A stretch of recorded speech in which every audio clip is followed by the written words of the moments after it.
What transpires when an NBA star reaches their limit with a reporter's antics?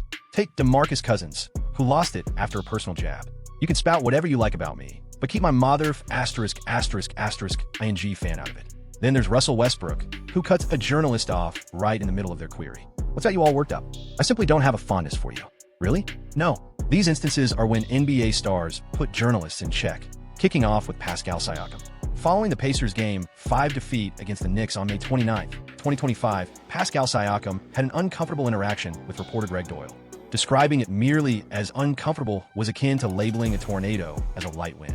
The scene was primed for catastrophe. The Indiana Pacers had experienced a devastating blow, losing 111-94 at Madison Square Garden, thus squandering their opportunity to wrap up the Eastern Conference Finals away from home. With a series lead of 3-2, this defeat was pivotal, compelling a Game 6 return to Indiana. Pascal Siakam entered the press conference feeling defeated, having managed just 15 points on a dismal 5 of 13 shooting.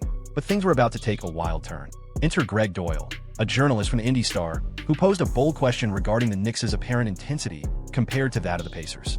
At first glance, it seems like a fair inquiry. Keep in mind, this is the very same Greg Doyle, who earlier had crossed the line with an unsolicited remark directed at WNBA player Caitlin Clark in a press conference, resulting in his ousting from the Indiana Fever position. "That definitely gave more effort than we did," he stated. Siakam first replied tactfully, conceding that the Knicks had outperformed them. However, Doyle then compounded his error by pushing the issue further. "How could that be? What are you getting at? How do you excuse not giving your all in a match?" It was then that Pascal Siakam realized he was fed up with Doyle's antics. "Are you alright? You alright, man? You searching for something? I see you over there, but wow." The real game changer happened when Siakam dropped the line that turned this moment into history. "Who is this dude? Who's this dude? What do they call you, man?" The condescending inflection, the authentic bewilderment, the utter disregard for Doyle's position. It was truly crushing. What rendered this moment so harsh wasn't solely the rejection, but rather the surrounding circumstances.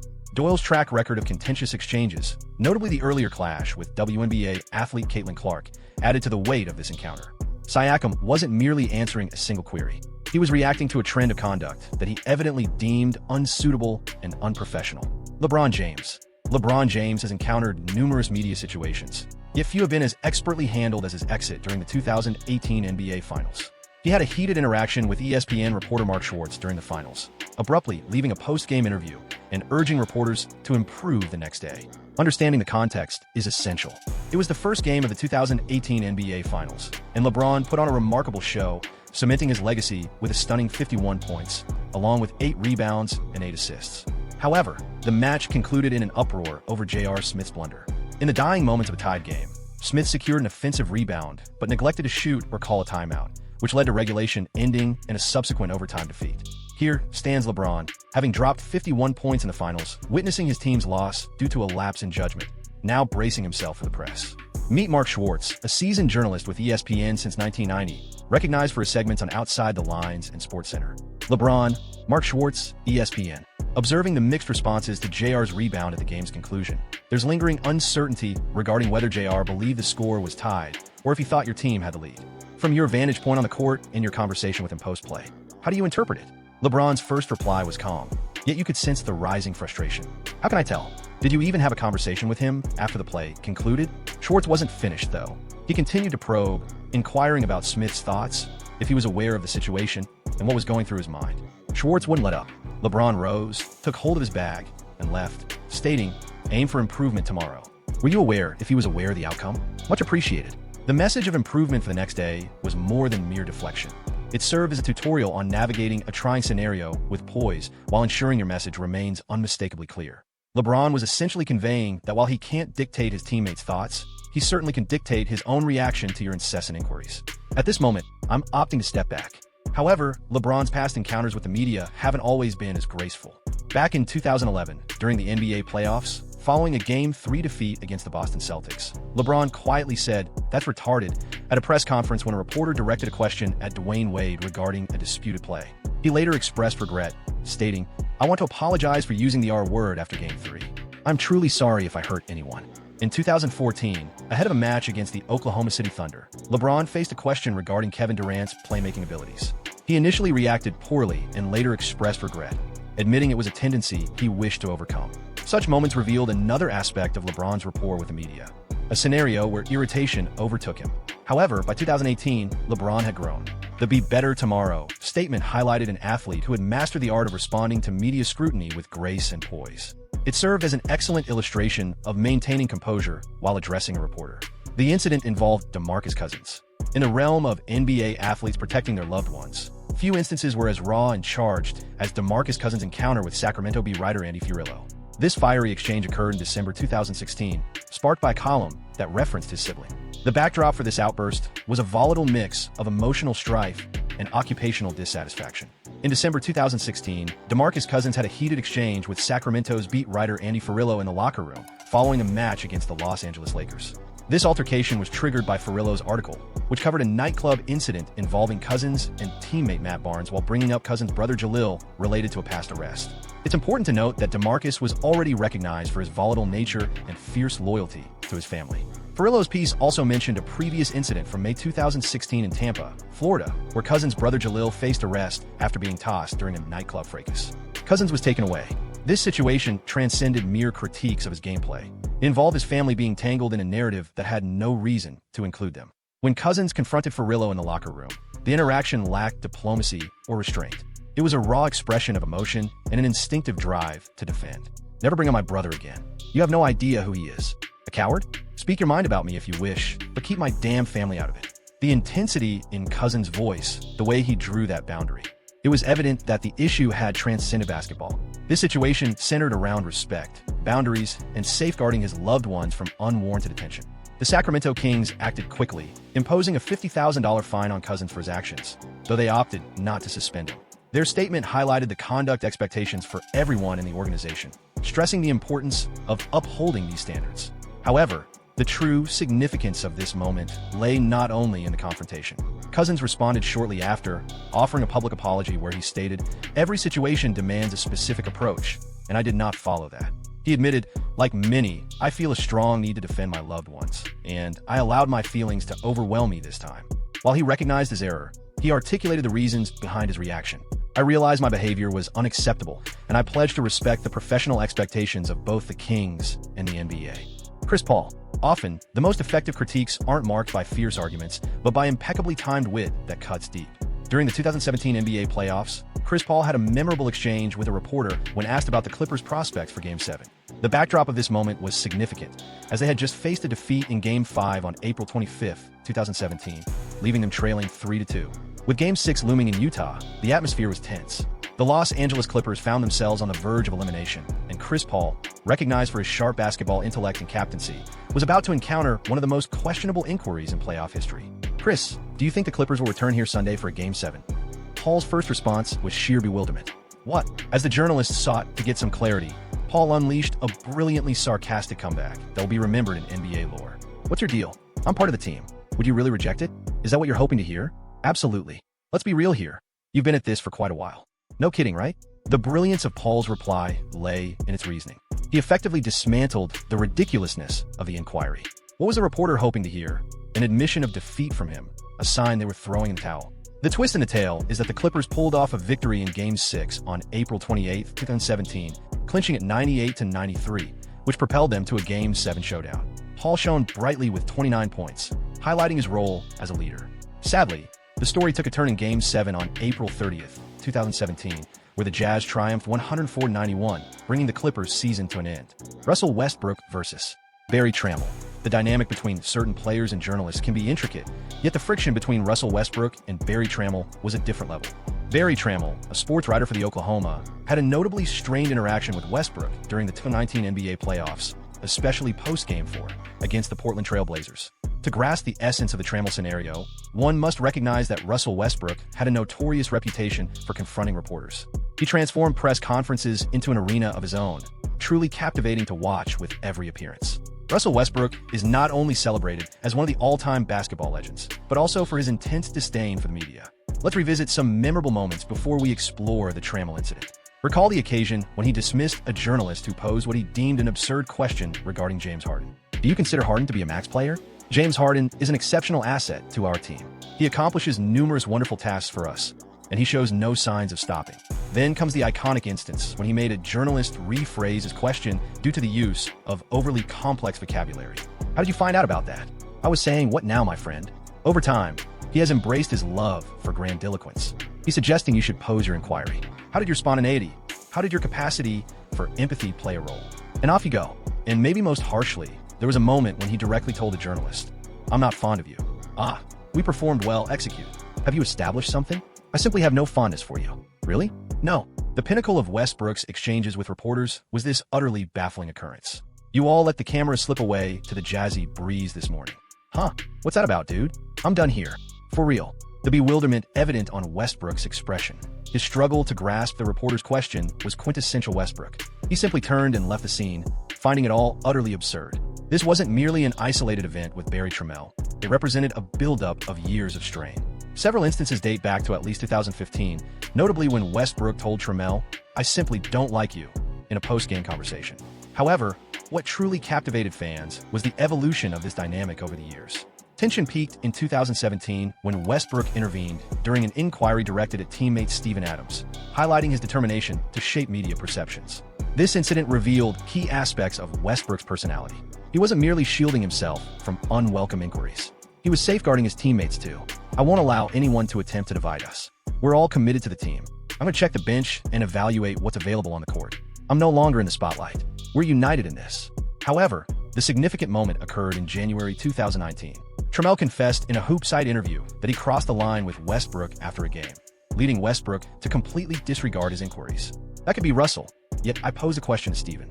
It's a valid inquiry. Next query, next query, next query, following query, following query, following query, following query, following query. Moving on to the next inquiry. I won't be holding on to the mic. I had an issue I wanted to discuss with Steven. I posed a question to him, but it went unanswered. I'm unclear about whether Steven is suggesting he has taken any action. It seems he wishes to express disinterest in answering that. So let's move on to the next question. Trammell confessed, acknowledging that he isn't entirely blameless here, highlighting his contribution to the tensions. After that, Westbrook repeatedly answered Trammell's inquiries with next question, or chose to disregard him entirely. A notable incident unfolded during the 2019 playoffs. In the third game of the Thunder's matchup with the Trail Blazers, Westbrook brushed off Trammell's inquiries regarding the game. When Trammell asked about the team's turnaround in the second half, Westbrook simply retorted with a next question.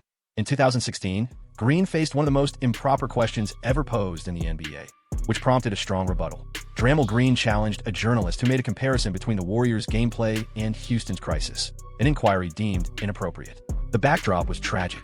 Houston was enduring devastating floods from relentless rains that claimed at least 8 lives and caused more than $5 billion in destruction, leaving many without shelters, vehicles, and, in some instances, loved ones. This situation transcended the realm of sports. A profound human tragedy was occurring live. The reporter's inquiry was astonishingly insensitive. So, Draymond Green, here's a thought-provoking question. It's been a year since your last visit. In the third game, the waters stay calm. You emerge victorious. In the fourth game, the deluge hits. You face defeat. And this season, you come to see us. In the third match, a deluge occurs. Victory is yours. In the fourth match, the waters recede. Defeat follows. In the fourth match, the waters recede. You're the one who comes out on top. The journalist absurdly attempted to link natural calamities with basketball matches. The lack of sensitivity was shocking, and Draymond Green wasn't putting up with it. Man, you can message me about the recent flood and the training session last week. I mentioned that I'm keeping Houston in my thoughts, as it's tough to watch anyone endure such hardship.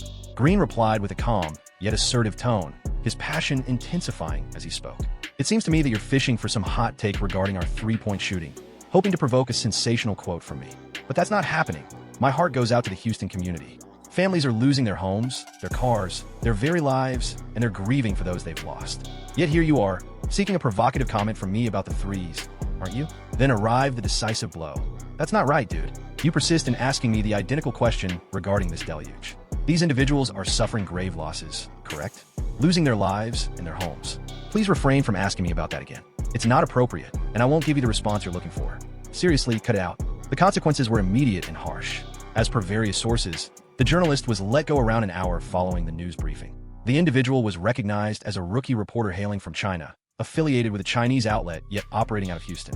The significance of this event transcended the mere fact that Green quashed an unsuitable inquiry. It was in the manner of his response. He didn't merely brush off the journalist. He taught him, à l'innovation.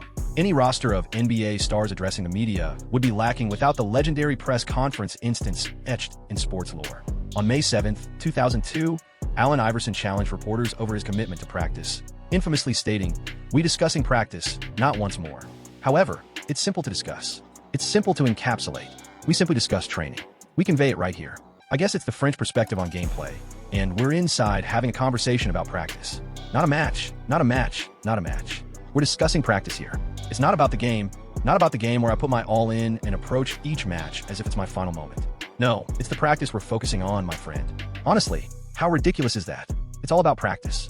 The backdrop for this iconic moment was a confluence of vexation, disillusionment, and personal sorrow. This came on the heels of the team's initial playoff defeat to the Boston Celtics, signaling a letdown after their NBA Finals appearance the year before. The tirade was sparked by inquiries regarding absent practices, set against the backdrop of friction with coach Larry Brown and a frustrating playoff conclusion. However, there was a more profound, personal facet to Iverson's emotional turmoil. The outburst took place amid speculations of a trade and a strained dynamic with Brown. It followed closely after the passing of Iverson's dear friend, Rahsaan Langford, in October 2001, just as the murder trial began days prior to the press event. When inquiries about practice emerged, Iverson erupted with what would become one of the most cited and celebrated moments in sports lore. But one thing's for sure, two things to keep in mind: I will carry out whatever the coach expects of me on the court. If he assigns me a task, I will strive to fulfill it completely. Sure, let's go with this. Sure, practice? Sure, practice. Yet, it was during a different press conference that Iverson truly expressed his thoughts on the fixation of practice. He mentioned the word practice 22 times, stressing, "We're sitting here, I'm meant to be the franchise player, and we're discussing practice." Look, let's be clear, we're discussing practice here. Not a game, not a game, not a game, but practice. The genius of Iverson's outburst lay not only in its fervor, but also in its reasoning. He was fundamentally questioning why we concentrate on practice when the real importance lies in game situations. This underscored his view that practice was secondary to gameplay, where he truly poured out his heart and soul. Years later, when a journalist dared to bring up practice once more, Iverson's reply was even more crushing. "Do you still hold that view on practice? Clearly, you didn't understand. I just mentioned I was the MVP. That's the highest honor globally. Do you really believe I could achieve MVP status without putting in the work?